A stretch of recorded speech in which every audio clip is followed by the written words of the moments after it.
Now, once I started implementing what I learned through the training I invested in and with the focus I gained through the support of my coach, attracting clients became easy and a routine activity. And this is the time, sometimes around 2004, that my first profitable niche found me. Yep. So if you have difficulty finding your niche, don't worry about it. Most of us fret about that, and it's not easy for most of us to find our niche. But if you keep on coaching, your niche will find you. Now, in my first year, I niche hopped many times. I started out as a life coach, then I was a results coach, which I really enjoyed. I loved that title. My philosophy was that we all produce results. Write this down because this is really cool. We all produce results. The question is, are you happy with the results you are producing? If you're not happy with them, then what will you do about it? But we are producing results every day. There's no failure, only results. So that was one of my mottos, right? I would say there's no failure, only results. The question is, are you happy with the results you're producing?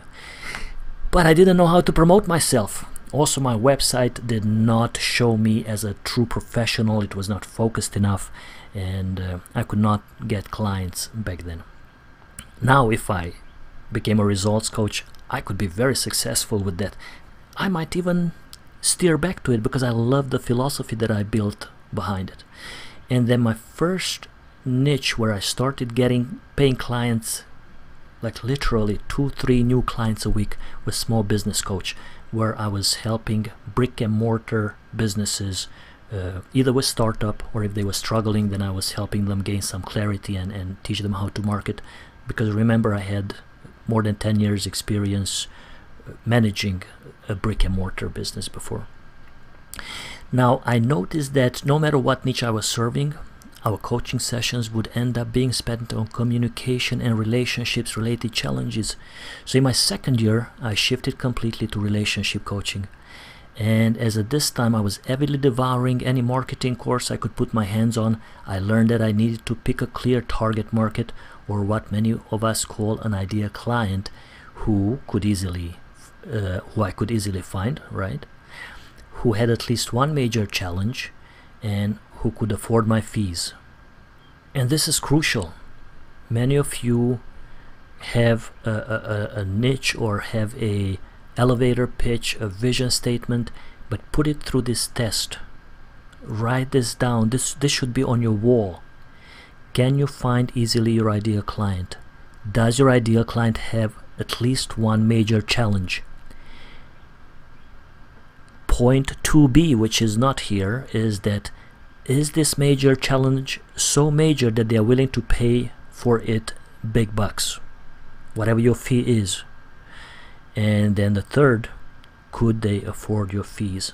So always keep this in mind when you think of what target market to attract or what niche to adopt.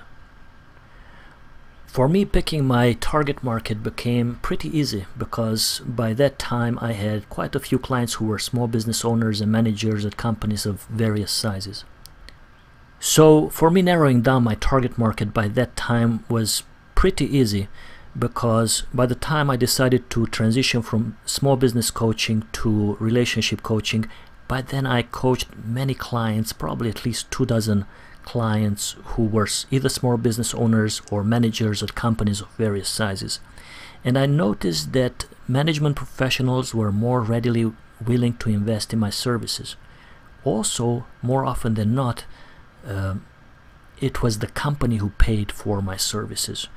And I read a study that came out last year that said that, oh, by the way, yeah, it said that business coaches earned 19 billion, maybe 17, it's either 17 or 19 billion dollars last year. That's business coaches, which includes executive coaches as well. And 60% of those coaches were paid by the companies whose executives were coached, or whose management or employees were coached. So keep that in mind if you still don't know in which direction to go, or if you were considering to be an executive coach or a business coach in any capacity, then keep that in mind. So that's pretty cool. 60% were paid by the company, and $17 billion was spent on business coaching services. All right. So since this was pretty obvious, right, I decided to focus on working with management professionals, helping them improve their communication skills, reduce conflict, improve teamwork, and increase performance. And also around that time, one of my corporate clients, an HR manager for one of a national fast food chain, he kept introducing me to his employees and to the CEO. I got to meet the CEO, so that was really cool. He kept introducing me as the leadership coach. And I would have never in a million years had the courage to pick that title myself. Like, who the heck am I, right, to call myself a leadership coach? I always thought of leadership as being a politician or some, you know, Mother Teresa or some big name out there. So I came to the United States in 1995, and I didn't know much about this stuff. So for me, leadership sounded like a really, really big word. But I thought it was a really cool title, and after a while I adopted it full time, but kept my focus very clear. I decided that, hey, yes, I can be a leadership coach, meaning a coach for leaders, but help them with a specific need: communication, relationships, conflict, bullying, and performance.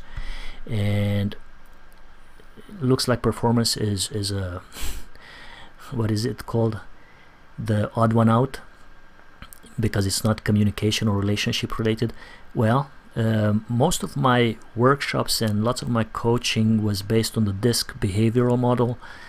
And when you understand your personality or behavioral style, then you can increase your performance as well. And when you understand the behavioral or communication style or personality styles of those around you, then your communication and relationships improve. You're reducing conflict, and when all this comes together, you can improve your performance also. But yeah, I had some specific performance tips and strategies for each personality style. So some really cool stuff. You guys should get my book, because you will love it. It will help you, and it will help you help your clients as well. All right, so as a leadership coach, I got to speak at hundreds of events for almost a decade, and I still speak regularly. In fact, I would speak every day if I didn't have to travel, you know, hundreds or thousands of miles to deliver those speeches. But I have kids. I don't want to be on the road all the time. Now, my normal fee was $2,400 for a full-day event, and often delivered 2-day events or got hired for extended 6 months to annual contracts. Yay! That was pretty cool, right? And that was my starting fee. The $2,400 was my starting fee. The highest I got paid was $7,500 for a 1-day workshop. And again, I'm not saying this to to impress you, but to let you know the possibilities you have as a coach.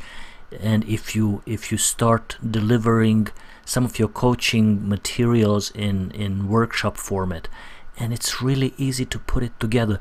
My workshops are about 60 to 70% interactive activities.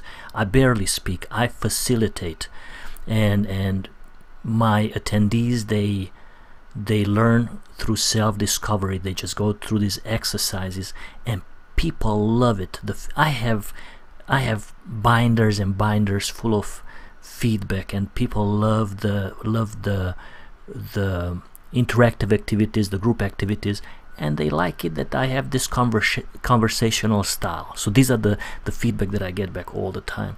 So anybody can do it. I'm not this polished speaker. I will sit on a desk or top of a table or whatever they have there. And I used to bring with me a bar stool and would sit on that. And really my sessions were no more than big group coaching sessions. I mean, we're talking about 5-6 hours of 5-6 hour sessions. And so really, I mean, if I could do this, anyone can do it. Any coach can duplicate this. And so these are the possibilities. And again, I did not know that this was possible. So these are doors that opened for me that I didn't even know about. So I'm just letting you know that this is out there a possibility for you. And if you're interested in pursuing this direction, let me know. I have some cool tips and shortcuts for you. And just an interesting side note, this government agency, they said no to me for years, and finally when their budgets got cut and I got to speak to their employees, they were blown away, and they loved me so much that they used me for years. And they said, finally a speaker who doesn't read from PowerPoint the whole day, because they had these full day and multi-day workshops, like, you know, they had to come in on Monday and Tuesday and Wednesday, like a 3-day workshop. These are government employees who had a certain hour that they had to be trained every year, so so they got lots of training. And in this agency they had 1,000 employees, and they were training them in 20 to 30 people in one session. But this means that these guys who were getting paid $7,500 to $10,000, they were reading PowerPoint the whole day. So this just shows you, and if you are multitasking or, you know, lost focus, jot this down. It is not the best coach and it is not the best speaker who gets paid more. It is the one who markets themselves better. You see, these guys were not as good as me, but they are charging triple, quadruple my fees. So I just couldn't say those big numbers. But also keep in mind, and that's why I got paid you know, sometimes more, because if I get an RFP, a request for proposal, and the fee says, you know, we have 5,000 in the budget, or we have 7,500 in the budget, then I will request the complete amount. Because you're thinking that, oh, if I request less, then they will pick me. It doesn't happen that way usually. They think that if you asking for too little, then you are not so good. So what I found was that if you request for the full amount, then your chances are higher. It is not just how much you're asking and how your, you know, how well your proposal is written. It is also how you back up your credibility. So that's what video 2 is about, right? It's about putting in place your trust and credibility elements, and those are crucial. And in my case, I had in 2009 I had my communication skills magic book published, and then I had more books published. So those by themselves lent me lots of credibility, but combined with being featured in magazines, in newspapers, and massive online presence. I had a leadership radio show for about 2 years as well. So all of those, they helped me get these speaking gigs much easier. And yeah, don't let this intimidate you. Life is long, so you can you can put all of these in place. You know, you just have to plan it and step by step implement them. So as a leadership coach, right, I was earning all that cool fees. I authored, co-authored the books that I mentioned, and I was getting coaching clients through my workshops. So that was really cool. When you put on these workshops and you are viewed as an authority on your topic, something happens when people see you up on the stage. Right away you become the guy with the answers. So if you mention that you are accepting applications for 1 or 2 coaching clients, you will have a few people apply for it. So keep that in mind.